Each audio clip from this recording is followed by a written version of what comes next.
So yun nga guys, no. Ngayon meron tayong gagawin dito, Suzuki Wagon R. So ang concern ng customer is maingay daw ang sasakyan niya pag nananakbo siya, lalo pag high speed. So i-confirm natin yung problema, especially sa mga bearing to guys. Pero pakuwari ko talaga bearing na to. Pero bago natin papalitan yung bearing, siyempre kailangan part ng diagnosis, makonfirm muna natin yung problema. So yun, inikot ko tong mga gulong. Yan, inikot ko yung mga gulong na yan, pati sa harapan. So ito, na-confirm ko itong problema na to. Pakinggan nyo, ikutin ko yung gulong. Ito yung ingay niya guys.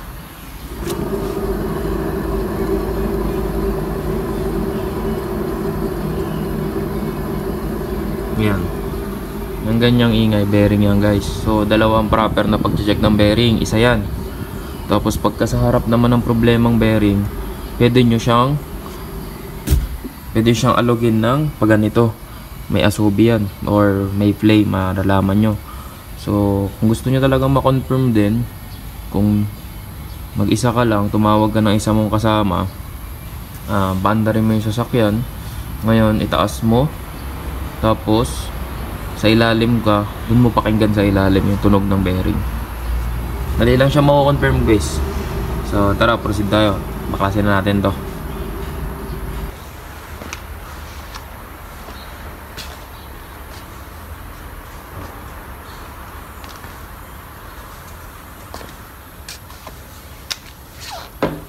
Baklasin mo natin yung gulong guys.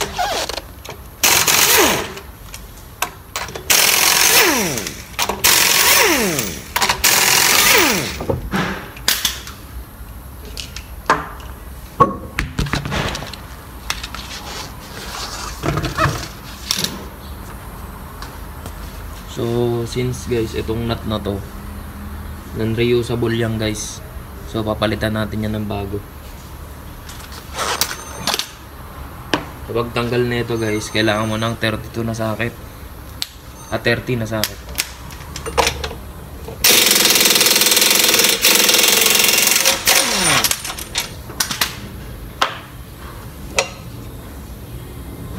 Yan. So pag magpe-press ka, tanggalin mo muna yung snap ring. Pero ingatan mo to, sa speed sensor to guys, huwag nyong susugatan yan. So tara, tirahin natin.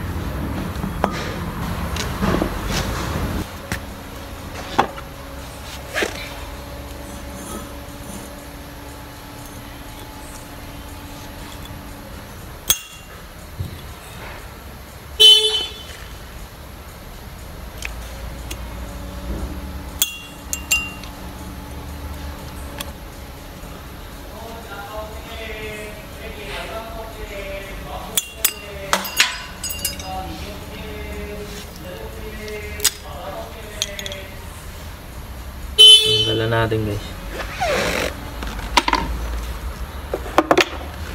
Tapos pag ipipress natin to, papalabas.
So guys, tanggalan natin. Ngayon pag ibabalik natin guys, i-reverse natin to. Mabaliktad naman. So yun lang.